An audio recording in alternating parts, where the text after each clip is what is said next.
સંસદ પર હુમલાની 23મી વર્ષગાંઠ. જણાવી દઉં કે 13 ડિસેમ્બર 2024ના રોજ ભારતે સંસદ પર થયેલા ભયાનક આતંકી હુમલાની 23મી વર્ષગાંઠ નિમિત્તે શ્રદ્ધાંજલિ અર્પણ કરી. 13 ડિસેમ્બર 2001ના રોજ થયેલો આ હુમલો પાકિસ્તાન સ્થિત લશ્કરે તૈયબા અને જૈશ-એ-મોહમ્મદના આતંકવાદીઓ દ્વારા કરવામાં આવ્યો હતો. આ હુમલામાં 9 બહાદુર સુરક્ષાકર્મીઓએ પોતાના પ્રાણોની આહુતિ આપી હતી. આ શહીદોની યાદમાં શ્રદ્ધાંજલિ આપવા માટે અનેક ટોચના રાજકીય નેતાઓ સંસદ ભવનમાં એકત્ર થયા હતા. ઉપરાષ્ટ્રપતિ જગદીપ ધનખડ, લોકસભા અધ્યક્ષ ઓમ બિરલા, પ્રધાનમંત્રી નરેન્દ્ર મોદી, રાજ્યસભામાં વિપક્ષના નેતા મલ્લિકાર્જુન ખડગે, લોકસભામાં વિપક્ષના નેતા રાહુલ ગાંધી, કેન્દ્રીય ગૃહમંત્રી અમિત શાહ અને અન્ય પ્રખ્યાત નેતાઓ જેમ કે જેપી નડ્ડા અને કિરણ રિજિજુ આ વિધિમાં હાજર રહ્યા હતા. પ્રધાનમંત્રી નરેન્દ્ર મોદીએ પોતાના શ્રદ્ધાંજલિ સંદેશમાં સુરક્ષાકર્મીઓની બહાદુરી અને બલિદાનને ઉજાગર કર્યું. તેમણે રાષ્ટ્ર માટે તેમની હિંમત અને સમર્પણને યાદ રાખવાની મહત્વતા પર ભાર મૂક્યો. ઉપરાષ્ટ્રપતિ જગદીપ ધનખડ અને લોકસભા અધ્યક્ષ ઓમ બિરલાએ પણ પુષ્પાંજલિ આપી આ દિવસની મહત્વતા અને આતંકવાદ સામે સાવચેત રહેવાની જરૂરિયાત પર વિચાર કર્યો. સંસદ પર થયેલો આ હુમલો સારી રીતે સંકલિત હુમલો હતો, જેમાં 5 આતંકવાદીઓએ નકલી ગૃહ મંત્રાલય અને સંસદના લેબલવાળી કારનો ઉપયોગ કરીને સંસદ ભવનમાં પ્રવેશ કર્યો હતો.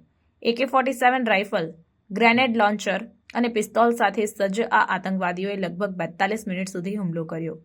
સુરક્ષા દળો, જેમાં દિલ્હી પોલીસ, સંસદ સુરક્ષા સેવા અને કેન્દ્રીય રિઝર્વ પોલીસ દળ એટલે કે CRPFનો સમાવેશ થાય છે, તેમની ઝડપી પ્રતિસાદે આતંકવાદીઓને વધુ નુકસાન અને જાનહાનિથી અટકાવ્યા. આ હુમલામાં શહીદ થયેલા લોકોમાં 5 દિલ્હી પોલીસ કર્મીઓ, 2 સંસદ સુરક્ષા સેવા કર્મીઓ અને 1 CRPF કોન્સ્ટેબલ અને સેન્ટ્રલ પબ્લિક વર્ક્સ ડિપાર્ટમેન્ટના એક માળીનો સમાવેશ થાય છે. તેમના બલિદાનને દર વર્ષે યાદ કરવામાં આવે છે અને તેમની બહાદુરી રાષ્ટ્રને પ્રેરણા આપતી રહે છે. કેન્દ્રીય ગૃહમંત્રી અમિત શાહે આતંકવાદ સામે લડવા અને રાષ્ટ્રની સુરક્ષા અને સલામતી સુનિશ્ચિત કરવા માટે સરકારની પ્રતિબદ્ધતાને પુનરાવર્તિત કરી.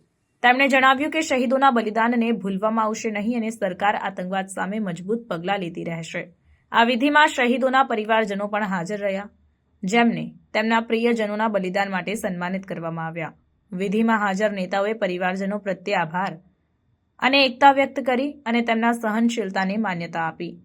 સંસદ પર હુમલાની 23મી વર્ષગાંઠ આતંકવાદ દ્વારા ઊભી થતી સતત ધમકી અને અવિરત સાવચેતીની જરૂરિયાતની યાદ અપાવે છે.